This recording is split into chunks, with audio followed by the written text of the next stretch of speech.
Give her her due. Look, thinking about the current state of the culture war, and I'm thinking about we've got the first 10 minutes of the show were like World War III, China, what's happening, and now it's like civil war. Are we heading in that direction? Can people trust the politicians? We've got people in the chat who are saying you're a rhino. Right, that's me. That Republican in name only. That's me. Obviously, nobody. And I bet you they've been involved in politics and have worked on conservative causes for 40 years, just like I have. I bet I'm a rhino, right? Oh yeah. This is the problem I have. I have so many people come up to me who have been a conservative for 20 minutes, and they say, "Oh, this guy's a rhino." Yeah, this guy's a rhino who, if you Google my name, you see what kind of rhino I am. That I've been ostracized for the last 20 years for standing up for cultural truths and for standing up for free markets. And look, I respect everybody can have their opinion on things. And one of the things that I realized is you just go do the right thing and don't worry about what other people say about you. And so I'm out here right now where I'm teaming up with another guy who's called a rhino on occasion, right? Yep. Because among other things, for standing up for the ultimate in our constitutional freedoms, which is federalism. The idea that America will end up, candidly, in a civil war if we don't begin to respect that people in some areas of the states are going to live their lives differently than people in other areas of the states. And by the way, that was the case from the very beginning. That's what our founders understood could hold a country together as big and diverse. Even at that point, we were talking about 13 colonies, but they saw the vastness of of what could be the United States. And they realized over a country of this size, you're going to have people who are going to behave and want different lifestyles. People who are going to live in the mountains are not going to be the same as people are going to live in the cities. And the idea that we're going to have a central government that's powerful, that's going to make everybody have the same ideas and philosophies and not give local control and freedom to states and communities and families to live their lives the way they want, they realized that was a loser. And so federalism was the approach. And that's what we're trying to restore through this process. Rhode Island. Yeah. It's basically a city yeah. that has 2 senators. That should have lost a seat in Congress during the last census, but they messed up. Oh, their wow, data. really? Yeah. Wow. I just think it's funny when the Democrats come out and they're like, why does Wyoming get 2 senators? I'm like, why does Rhode Island? It's like, I understand there's Delaware. many people there. Delaware, exactly. Yeah, right. Delaware and is only a tiny bit bigger. So I got to tell you, man, I don't envy you being in politics. People are always mentioning like, will you ever consider politics? And I'm like, no, never. There's no way to represent everybody. And that's exactly what the founding fathers understood. Look, I think that it's a ridiculous idea that you're going to represent everybody. I mean, you have to be mentally ill to be able to represent everybody. There's such diversity in this country. People have always said, how did you do it? How did you go to Washington? And because I always felt like my duty was to gather as much information as I could, look at the context of which everything was done, and make the best decision, and then make your case as to why it's right for America, and not worry about the electoral consequence, because you can't just go out and jump from whatever the poll says from one time to another. Look, there's truth. I believe in it. I believe there is a truth, and I believe that our founders put together a process that in our Constitution that works, and you just follow those 2 things: the truth and aligning with the Constitution. You'll be fine. Yeah, I look at we often will talk about here who's right in the culture war, the left or the right. What does left and right even mean? Right? I grew up liberal, and here I am being called right wing because one simple reason: I know what's going on in the media. So a really great example, I know what's going on in politics. A really good example is we had a guest on the show who claimed, Joe Biden said, if you want the $1 billion, you got to fire the prosecutor. And he looked at me, smirked, and said, that never happened. And then I pulled up the video and played it for him, and he was shocked. This is what makes you right wing these days. That if you show a video in the news that people are talking about, they don't know. Why? Because CNN's lying, because MSNBC is lying. On occasion, Fox News even. So when you've got, here's what I see. It's the rule for the Democrats that they are misleading you. It is the exception with Republicans that they're misleading you. There are a lot of bad Republicans. They're often misleading you. But there's a handful of really good ones. On the Democrat side, we had Tulsi Gabbard, I thought, was being honest. I didn't agree with some of her political positions. Look what happened to her. Now she's going on Fox News. Now she's alt-right now. I know. It's because when you talk about what's true, that clearly makes you right wing, even if your political positions. How do we salvage, I hate to say it, this country? How do we save it? When you've got people who believe media lies, that the media can just make something up, claim you're the one making it up. And the example I always give, these are the people who believe Jussie Smollett. These are the people who chased after the Russiagate narrative for years and spent tens of millions of dollars. These are the people who smeared the Covington Catholic kids.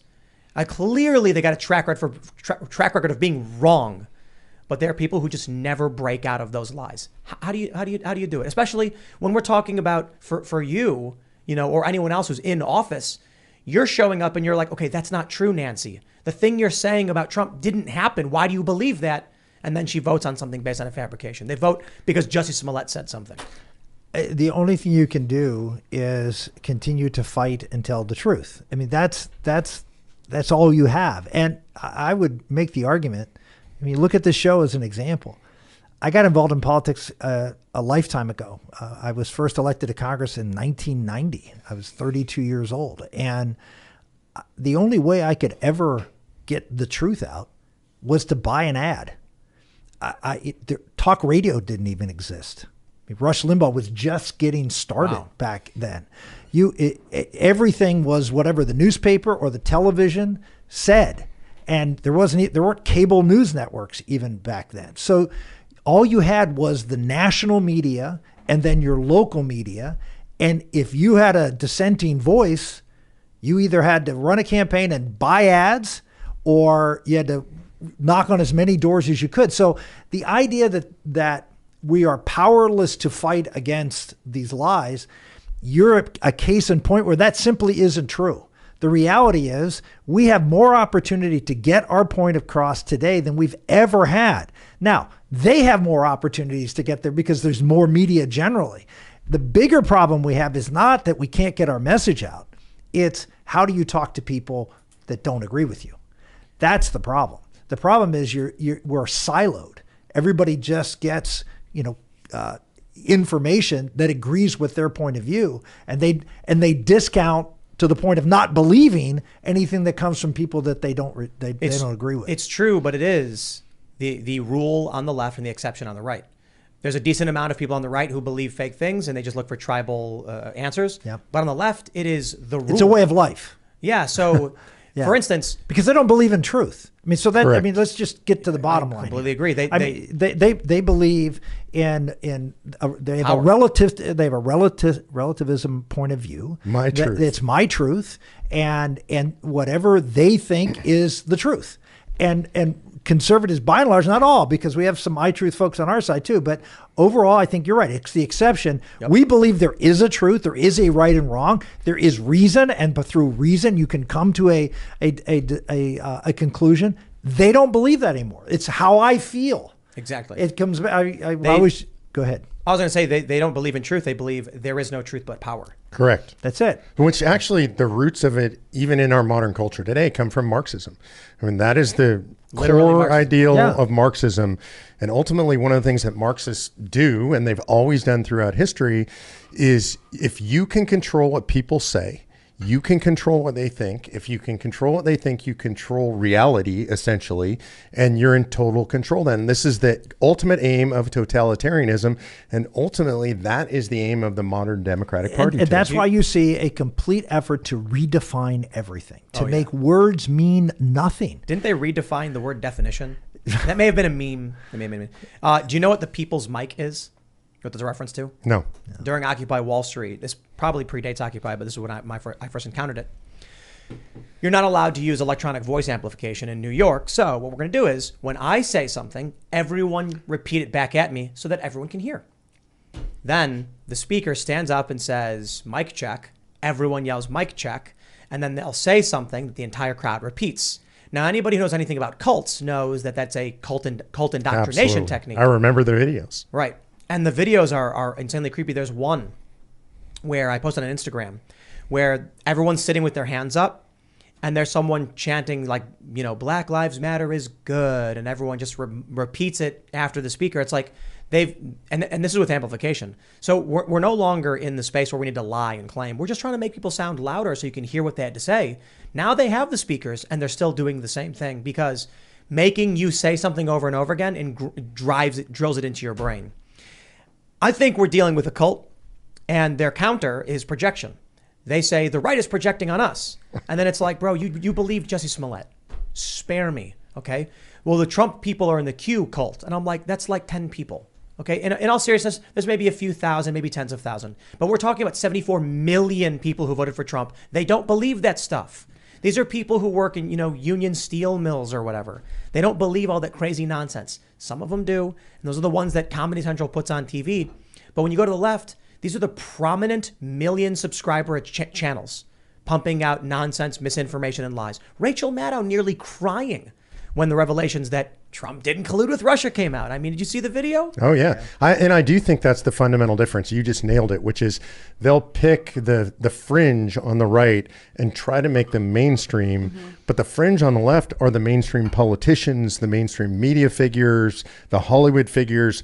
They're saying completely insane stuff that if anybody on the right ever said anything equivalent to that, if a Senator Santorum said something equivalent to that, I mean, it would be a 24/7 news meltdown. Yeah, the difference is that when our fringe people say fringe things, we condemn our fringe people and we walk away from them. And when their fringe people say fringe things, well, actually, their mainstream people say fringe things. So I was going to say, I've learned more about Q from NPR than I have from any right-wing person I've ever met in my life. I had no idea the details until I heard NPR give me a thorough explanation. I learned it from CNN, not NPR, but yeah, same thing. Let's talk about the Convention of States. So, we've been talking about first the potential for international conflict, but that leads us into internal conflict, people believing fake news.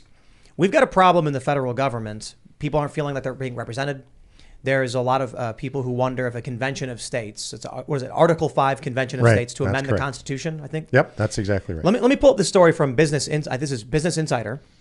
Trump-tied conservatives are 15 states away from an unprecedented rewrite. Is that you or me? I don't know if Trump would call me a tied conservative. I thought you guys were rhinos. I mean, I'm surprised to hear that you're now we're Trump guys. Now we're Trump conservatives. So there you go. So 15 states are away from an unprecedented constitutional convention. Now, I bring up this article simply because they're shocked.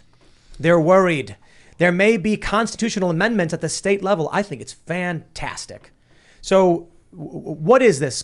They're freaked out because they think it's a bad thing. We've had people already saying they're concerned that if you get uniparty establishment types to have the power of a convention of states, it's going to be gutting the Constitution. My view on that one, my counter before I'll throw it to you guys is, the state level guys aren't the federal level establishment rhinos. People working at the state level are voted in by much smaller amounts of people. So when it comes to a convention of states, you've got state reps, state legislators. So these are local guys. Why is it that you guys want this? What are your thoughts on it? Is it good or bad? Obviously, well, I think first of all, one of the most telling things about that Business Insider article, there's a statement of absolute horror that Congress couldn't control it, the president couldn't control it, and the courts couldn't control it. You mean the central government could not act? Oh my God. What are we going to do? Absolute horror, right? So I literally saw that article. It's a hit piece against us, and I thought, this is fantastic. It's against you. It's a hit piece against you guys specifically. Yeah, against Convention of States. A group with ties to Trump's orbit. That would be us. And corporate America is leading the push. Corporate America. Meanwhile, Trump is like, get out of here, you guys. I don't even want you here. I love it. Corporate America. I do occasionally go to grocery stores owned by corporations, and I mean, that's my tie. And you admit it. To my tie to corporate America. I drive a car that was produced by, that's about it, really.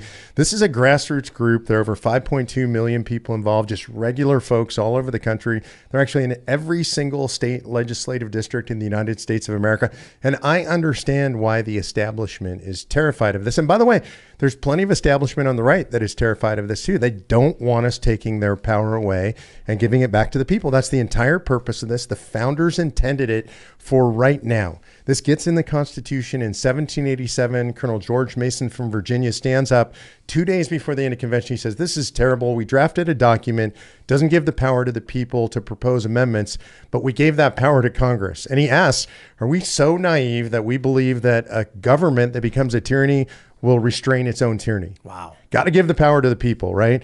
And in fact, it's really weird. In Madison's notes, that's where we know everything that happened from the convention. All it says right there is NINCOM, Latin abbreviation for no comment. Not one guy in that room said, George, that's such a stupid idea. Everybody was a forehead slap. I think they probably laughed in that moment. So they put in this second clause of Article 5 saying someday federal government's going to get out of control. We're going to count on you folks in the states to handle it. Are they gonna? Yeah. Well, let me just a little further that if you read anything about the founding, the founders were fixated on checks and balances. They wanted to have each branch of government check each other. They wanted have the states to be a check. They were concerned about the aggregation of power into a central government, or particularly because they came from places where there were kings and emperors. They didn't want that power to all be in one place because they knew eventually tyranny would be taken over and the president or leader at the time would do that. And so they put in the United States Senate as a check, and the biggest check was that the United States Senate was going to be appointed by the state legislatures. Yep. And people forget that for the first 140 years of the Republic, Washington, D.C. was a backwater town with no power. It was. Yeah, it wasn't important. Do you know what the largest source of revenue for the federal government was before the 17th Amendment, which changed the way senators were elected? We're like selling booze or something. Exactly. It was the tax on alcohol. It's the reason we got the income tax is because of the temperance movement. Because the temperance movement could never pass in Washington. The prohibition couldn't pass in Washington because they couldn't give up the tax on alcohol. So they the conservatives traded their vote for the income tax in exchange for prohibition. So we got the worst of both worlds, in my opinion. But anyway, they also passed a constitutional amendment to change the way senators were elected, to instead of having the states checking Washington from doing things to take the power away from them and the people, now it's the people that elected the Senate. So they took away the biggest check on power of Washington, D.C. And so this is the only other piece of the Constitution left to check power from the states is Article 5 and a convention of states. I think it was Ben Sass who said maybe like a year ago that we should repeal the 17th. Oh, absolutely. Return the Senate to the... I would before that, it has no chance of I agree. I completely agree. People need to understand there's a lot of people who look at single layer issues, the surface. The people choose the senators. It's way better. Oh, it sounds way better. And they say the idea that only the legislators would be able to appoint their friends. No, listen. People have lost their connection with their local politics because there's no skin in the game anymore. Right. And not only did the 17th gut state power to that regard, it weakened Article 5 as well because people aren't paying attention to their local races anymore. And the most important too.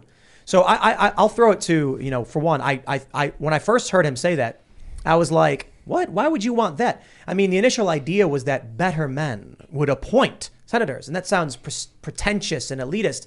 And then you think about the math of it, the logic, and you're like, people need to be focused on their states. We hear it all the time from members of Congress. They're running for election, and they're like, in our town, crime is up X%. When I get to Washington, I'm going to clean this town up. And it's like, no, you're not. You're going to the federal government to vote on federal policy. Right. Our local elected representatives are going to fix that problem, but people lost that connection. So I would be for that. I love the idea of a convention of states. My one fear is it utopian. Like, because I'll tell you this, what I'd love to see? I'd love to see a convention of states happens. The states are all predominantly conservative, which means there's a bunch of things I like. Probably a lot of things I wouldn't agree with, being more moderate. But gun rights, for instance. I'd love to just see them be like, hey, you know what we're going to do? We're going to issue an amendment and says, to reaffirm the Second Amendment, citizens of this country can keep and bear arms of any type or accessory or otherwise. There you go. We've spelled it out. And then just like stamp. But that's utopian, right? Would something like that really happen? My fear is they'll go in and say, we're going to compromise on the Second Amendment and say, okay, we're going to restrict these things and make sure it's codified now. Here's one of the important things. Well, there's several important things. Number one is that the convention is being called pursuant to a resolution that has to be adopted, as you see on that map, by 34 states. And the resolution calling the convention is the governing document of the convention. And that resolution, and Mark can go through it because he knows it inside and out better than I do, but that resolution is a resolution that says 3 types of amendments are eligible. All 3 types of amendments are limiting amendments that limit the power and jurisdiction of the federal government or spending of the federal government. So an amendment offered at that convention that compromises, as you say, on the Second Amendment and weakens the Second Amendment would thereby strengthen the federal government and would be out of order at the convention. What if they argued that the Constitution as a facet of government is being limited by taking out some of its protections?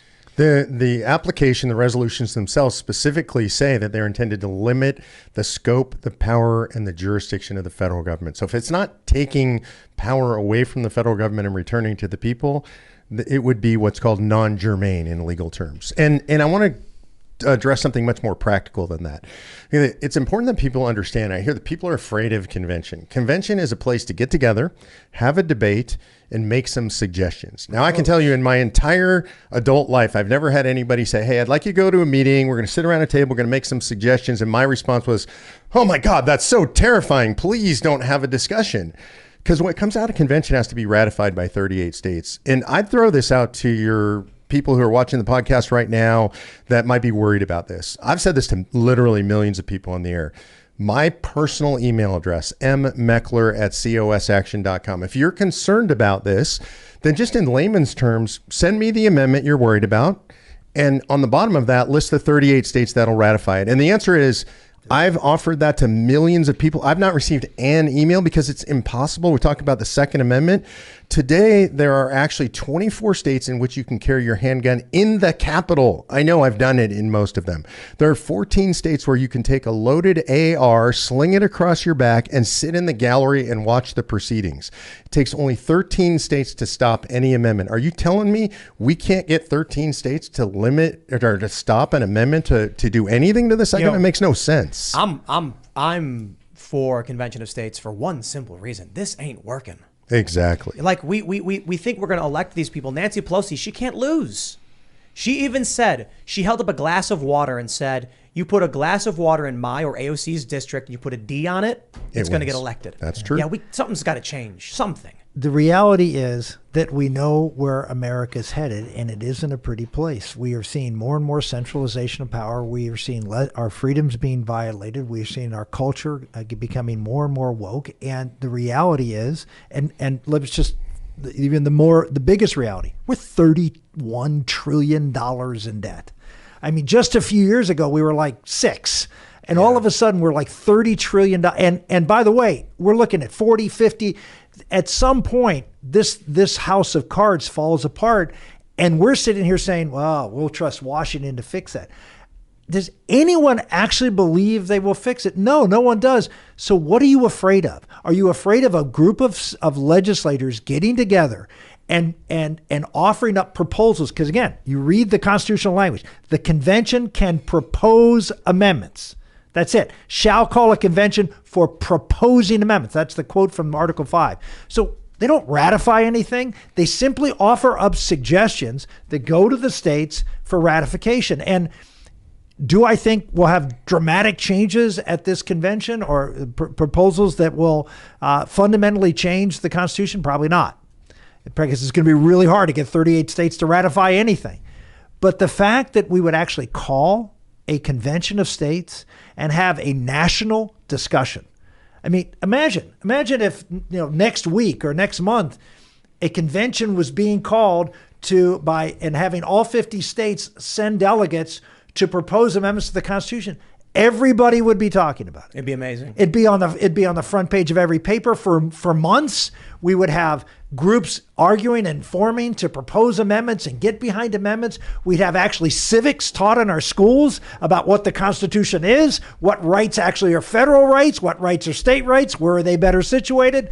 At a time when we are so divided and so broken, having a national conversation about who we are and how we'd like to go forward as a country is really needed. What if you guys could propose, like in your minds, the amendments that should be proposed? What do you think? Yeah, I mean, I think some of them are obvious that most people talk about. One you hear all the time is some form of balanced budget amendment. And I would say it's got to have spending caps and taxation caps tied to it. I mean, this is critical. The folks in Washington, D.C., they're never going to make the hard decisions. Why would they? They get punished for making those decisions. What? Oh, you want to cut off money to children and widows, and that's how it's always presented. So you put in a structure that forces them to make the hard decisions. I think that's a no-brainer. Term limits for civil servants? So this is one of my favorites. And if you look at our resolution, this is really important. It does talk about term limits, but it says term limits for members of Congress and federal officials. And it's exactly because of what you said, because you don't want to empower the bureaucracy. You don't want to empower the staffers. If you're going to turn Congress, you better turn federal officials. And by the way, now we know of this as the deep state, right? That was conspiracy theory stuff a couple of years ago. Yeah. But so you can turn out the deep state. When these people are in DC for 30 years, 35 years, they have the power, and they have more power than the politicians, and they're unaccountable and unelected. Yeah, I'll throw a couple at you. One, I think actually could pass, and I know there are people who might question that, which is to limit the Supreme Court to 9 members.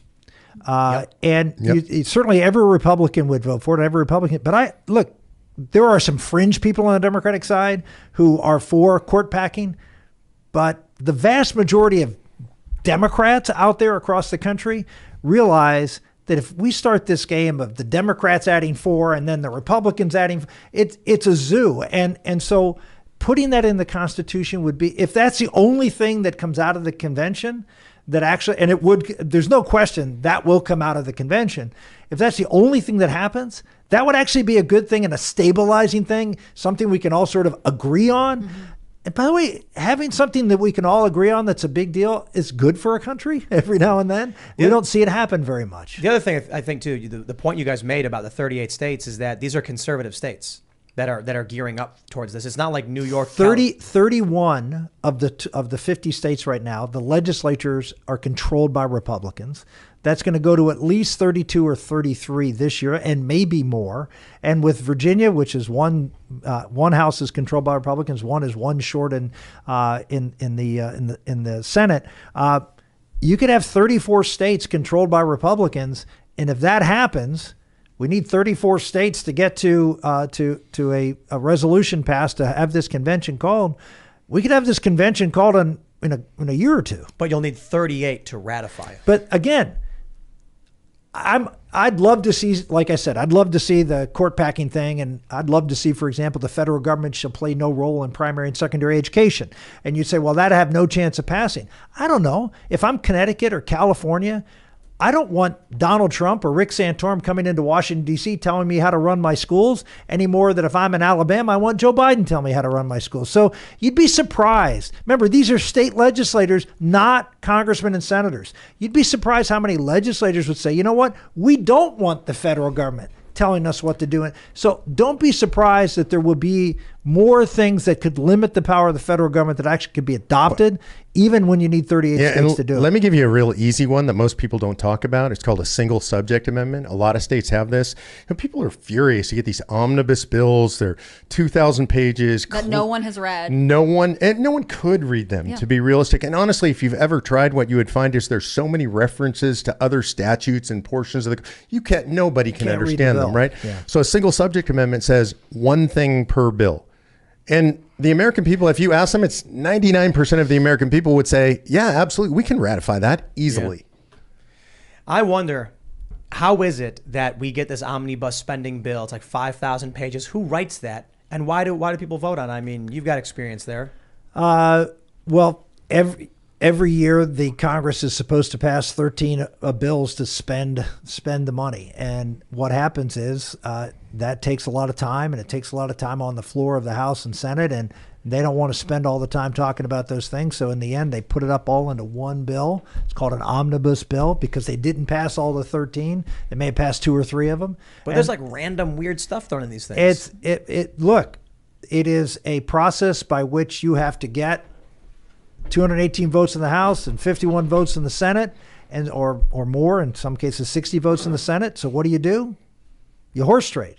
And you say, I don't want to vote for this. Well, how about if I give you this? Okay, I'll vote for it. Wow. I mean, that's the way things get done. It's sort of, I don't know if either of you are married, but sometimes you got to have to, give and take a little bit if you're going to get things done. And that's how the process works. we like to talk about guns as a really good example of how different people live different lives in different terrains, right? So if you live in the mountains, for instance, well, we got bears out here. You know, you certainly want to have some kind of protection for yourself. I don't know how you deal with an actual bear because you're going to need a big gun. You're probably not carrying.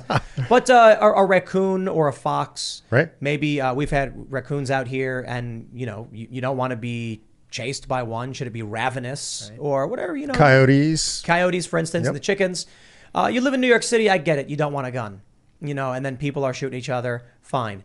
I think the Second Amendment, you know, is for the entire country, including New York, and the people who live there have the right to defend themselves. But the idea we often bring up is that the people in New York City who don't like guns vote for people in West Virginia, which makes no sense. I'll give you a better example is air conditioning. You got the people in the blue areas who are like, you know, we don't need air conditioning. It's a luxury and it's bad for the climate. And the people in Miami are like, how dare you? Because they got couldn't live in Miami. They got a statue of the guy who invented air conditioning down there. Texas just secedes. They're like, we're out. We're out. We need it. We can't live without it. So, you know, that's not the same as a weapon. But that shows you that if you live in a cooler climate with less hot days, you're probably thinking to yourself, who needs this stuff? That's fine. Well, that's fine. If we're going to get rid of air conditioning in the South, we'll get rid of heat in the North. Oh, yeah, exactly. Heat burns as much energy as air conditioning, right? Same process. It sounds like that's the problem with compromise, because you're in you know, office and someone says, I want to spend X amount of dollars in this place for this reason. You're like, well, that doesn't matter that much to me. Give me this and I'll do it. You basically start getting these weird policies that's why you have to take the jurisdiction away from the government. You're never going to look that's happened since the beginning of the Republic. They've always been horse trading. That it has to be that way. And you can make the argument that it actually reflects the needs of the different parts of the country, because you horse trade for something that I want in Alabama that you need in New York. There's nothing inherently wrong with that. What's wrong is that they shouldn't have the jurisdiction to do things that are not within the federal government's purview. Yeah, the question is how much power do they have, right? I mean, if you take the power away, then you limit the amount of horse trading that goes on to the things that are more fundamental to the federal. And honestly, most people then wouldn't care about what goes on in Washington, D.C., which is really how it was always intended to be. What you were supposed to care about were your local politics. What was the local school board doing? What's your city council or township doing? Those were the things that were supposed to affect you as a citizen. The founders would be stunned that we allow so much stuff to happen in Washington. And the federal government was supposed to care of making sure that we were safe from foreign threats, that there was interstate commerce that could flow between the two, and that we had some trade policy to make sure that we were able to trade goods and services back and forth. And we've gone way beyond. And the answer is to pull it back. I want to talk about the other side of this. So we were reading a story from Business Insider. It's very critical of this convention of states, where you basically have conservative-leaning states are slowly getting closer and closer to calling an Article 5 convention. So just for those who missed the segment. But on the other side of this, you have the more liberal-leaning states getting closer and closer to a national popular vote coalition, which would undermine the Electoral College. And in my opinion, literally just be telling the world, like the moment that happens is, hey, we want to do a civil war here, is basically what you're saying if you do this. I think it's a terrible idea. A convention of states is like, well, they'll propose some amendments. Maybe they can happen. But, I mean, if you need 38 states to ratify anyway, that could happen through the Congress anyway, I'd imagine. A convention of states being called opens a conversation. Undermining the Electoral College through states agreeing with each other just instantly ends the Republic electoral process for the president. It fundamentally changes how we elect a president and makes the flyover states real flyover states. They become ignored because they don't have that's not where the votes are. The presidential campaigns will be run in California, Texas, Florida, and New York. That's where it will be decided. And it's not just that though. And that's, by the way, every president will be beholden to these big blue population centers because that's where the people live. Even in red states. Yes. I realize this. Yeah. So West Virginia, for instance. Yeah, when you go to the cities in West Virginia, they're still more liberal leaning. And the surprising thing is to me, in the second most Trump supporting state, you can go to a city and see the rainbow flags. There's there are areas of Virginia, rural Virginia as well, When you're out in the farmland, when you're out in the rural areas and the houses are few and far between, what do you see? You see Trump signs everywhere. We got one big sign over here. It's a gigantic sign. It says the swamp is 40 miles that way. It's hilarious. And then you go into a town of 20, 30,000 people, still the city, and you see the BLM flags. So what's going to happen then is you got a politician with only so much money. We go national popular vote. It's going to be, even in West Virginia, the politicians are going to be saying things to pander to liberals. Because you got 20,000 votes. I can go here, do a rally, get all of them, or I can go to farms. Come on, that's too difficult. It's too far away. So this is just, I think this is the inversion of it. Of, what we see at the Convention of States. This is a move being made by the Democrat, liberal-leaning states, which I think to centralize power. Right. Yeah. As Mark said, I mean, all you have to understand about the left, it's all about power. Everything they want to do, everything. The motive behind it is to accumulate power and centralize it into the elites who they believe best know how to run everything. So what do you do, man? I mean, if you've got half the country moving towards this, half the country moving towards a convention of states, you've got a pulling away in opposite directions. The culture is already fractured. People have already been talking about civil war long before I ever brought it up.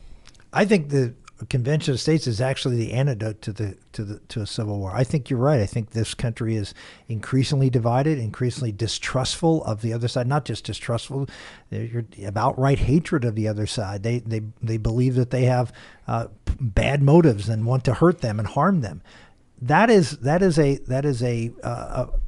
headed toward very ugly things. And what Mark has been able to do is take a lot of people who maybe feel that way, not maybe, they do feel that way, and channel them into something that the founders provided as the emergency escape clause. The problem with national popular vote from a marketing perspective, you said like the easy thing sells, right? Yep. Take away your vote to vote for your senator. That sounds bad. You're not going to repeal the 17th Amendment. National popular vote, when you say to people, well, it's ridiculous. Somebody wins the popular vote for president and then they're not president. That's a pretty good marketing tool, in my opinion. Much harder to counter to explain to people why that doesn't work. So I think it's a very dangerous movement. I agree with Rick. I agree with you. I think we are headed towards a civil war. I think the country is decoupling. Where I differ with a lot of people is I think it's awesome. And the reason I think it's awesome is because this is how our country has always been. We have some fantasy that we've been some unified country, like right before the American Revolution when the colonies hated each other and called each other blasphemers and were ready to go to... No, it was that way. After the revolution, we get together and we decide we're going to form a government. We hate each other so much. We form the Articles of Confederation, gives the federal government no power because the colonies and then the states don't trust each other. We come out of that. There's a fantasy. We all love each other. Yes. So much so in the 1860s, we have a civil war and we force a union. 80 years later. Right. Well, but after the Civil War, we really liked each other, exactly. Right? Everybody, that's when things were calm and peaceful. It's crazy. It's never. True. It's was it 1876? Was it the election was decided by a committee? Yes. And so, negotiation? So we've never actually as a country liked each other very much. Except, and this is what we forget. It was really after World War II. Correct. That's the only time, if you look at America, where there was a consensus. And it's because we had just gone through two world wars and a Great Depression. Yeah. And people were just tired of fighting and wanted to be at home with their family and raise children and not work. I mean, it was an idyllic time, but everyone thinks, oh, that was America. No, America was never like this. Was it a beautiful time? It was a great time. You could say a lot of great things about the 50s and 60s. But it didn't take long for us to say, well, look, there's agitating against injustice. That's always been the American way. Absolutely. And by the way, in many cases, and certainly in the case of the 60s and the Civil Rights Movement, it was a great movement. We've always been a country that never just wanted to everybody get along because we're always agitating for something better. And unfortunately, the ideology behind what's better since the 1960s, since after the Civil Rights Movement, has been destructive because it's been based on relativism, socialism, Marxism, and trying to bring that to this country. And now it's up to us to fight back this culture war, and the founders gave us the opportunity to do it. It's about truth. Yeah.